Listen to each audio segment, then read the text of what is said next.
Hello everyone, today we have new video review, and as you can see this time we are going to check fresh release from ICM.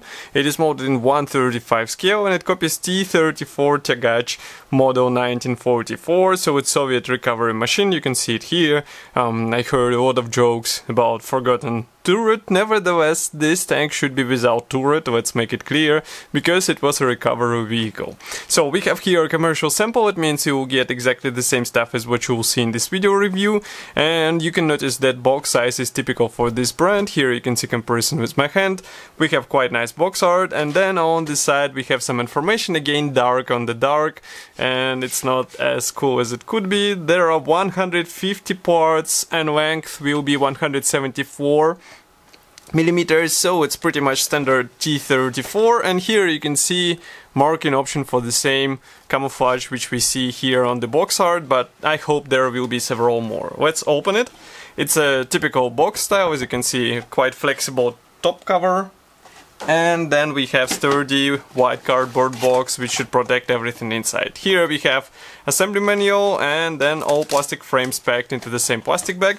Obviously we will start with plastic, so just give me a second.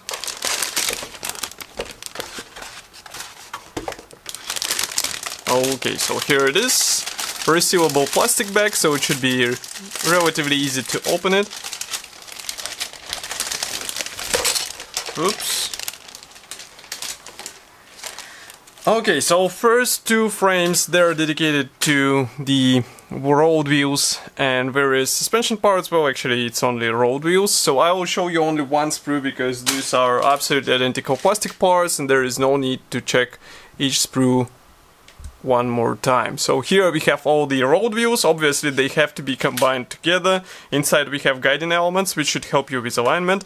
I can zoom in a bit more so that you can see what I'm talking about. And note that rubber bands, they are pre-molded together with these wheel rims, so you have to paint them carefully.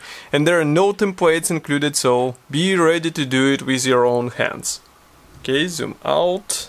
And now we can move on to the next plastic sprue.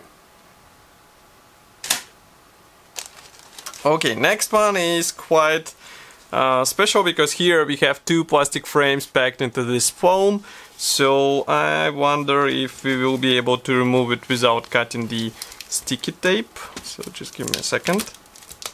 I guess we should be able. So just I need a moment for this. Okay, we're done. And so first of all, here we have this plastic frame. Let's zoom in a bit more. Now you should be able to see it. So here we have mostly external parts. This is not an interior kit, so there is no surprise in this. Obviously you will not use this main barrel, but here all the other parts, they will be used even in the turretless version. Next we go on with more parts for the main hull. So here you can see various panels. Also here we have part for the turret which is not present here, one half of the main barrel. All these thin parts will require due care. Maybe some modelers will replace it with metal wire. It is already your decision, but note that here they are attached right on the thin section, so you have to be careful while separating them. And of course it will be a bit tedious to clean all these parts. The same can be found here, as you can see. So keep it in mind when you'll be working with these things. And maybe that's why we have them wrapped in the foam, so that they won't arrive to you damaged. Next we have vinyl tracks. So 2020 we still get vinyl tracks. Okay. Okay, they should be more or less fine for out of the box build. But if you want to get something decent, I mean, I would recommend to get either plastic separate track links, or maybe to get the metal track links, which will be even more expensive. Let's zoom in. Here you can see these tracks closer. As far as I remember, MiniArt produces decent kit, so you can get it and install it on this tank. Okay, next we get something really surprising. I'm not sure why it is included here, but it is included. So we have turret included. Obviously it won't be used here, so it can go straight to your spare parts and we won't discuss it because it won't be used in this build. Okay, Next we go on with lower hull part. This one is molded as a single piece element, as you can see here, so it's just a matter of combining it with the top half, which is also molded as a one piece element. So basically just glue them together and you are good to go. Let me combine them just to see how it will go. I think it should be like this. So yeah, fitment is more or less fine. I mean, this is a dry fitment obviously, but still it is okay. Obviously you will have to delete these bars, but it's not such a difficult task. And next we have this special cover which was used on the recovery vehicle. It is molded as a one piece element, so it's just a matter of putting it on the turret circle and you will be good to go. So it means here. Okay. Next we also have the clear plastic frame, which is packed into this separate plastic bag, so just give me a second to remove it. Here we have several parts for periscopes, as far as I can understand, and also one part for the headlamp. Here you can see all these elements. Molding quality looks fine, so I don't see any issue with this.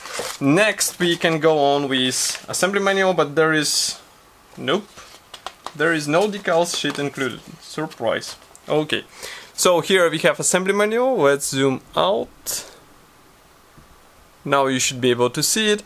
So here we have typical ICM brochure. It means color printed brochure with short history note on the first page.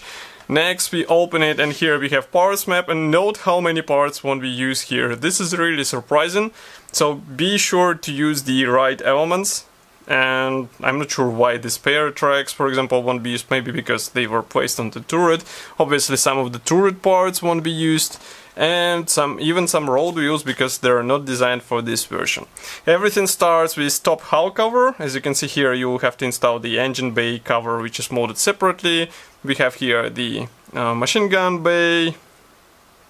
Then we continue with side panels. As you can see, it's a matter of combining two parts together. Here we work on the machine gun, then we continue with these special slots for the engine section. I'm a bit confused because this hatch should be glued out of two parts. This is really surprising. So next we continue again with engine area. Here we assemble the rear armor wall.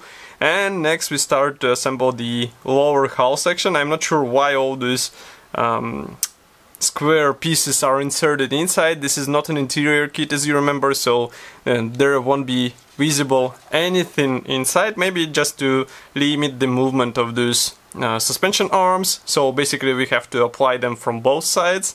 Then we continue driver's seat and machine gunner's seat. They will be included here, so that's really cool. I already forgot that they were actually included. So if you plan to open one of the hatches, it will be visible through the hatch. It won't be just a dark emptiness.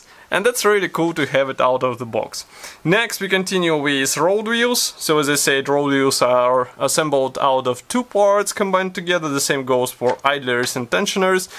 Here we install everything from both sides. Here you install these thin railings. So again, remind, if you have a chance to replace them with metal wire, I would rather recommend to do so, because I mean, with metal wire you can even copy some damage, maybe bent parts. With plastic it won't be that easy. Then you assemble tracks, you install this top cover, and here you have to use the clear periscope. Next we continue with fuel tanks, spare tracks, toolbox. Here you install another toolbox and tarp, headlamp, spare tracks, pioneer tools, towing cables, and that's pretty much all. Vehicle is ready. So 44 steps in total to have your T-34 ready to be painted. And next we have one marking option, only one marking option, and it is interesting that we do not have any signs on it. I mean, I would rather recommend to check some reference photos in order to see whether there were some numbers or at least stars on such vehicles, because I do not believe that they were just plain green, you know.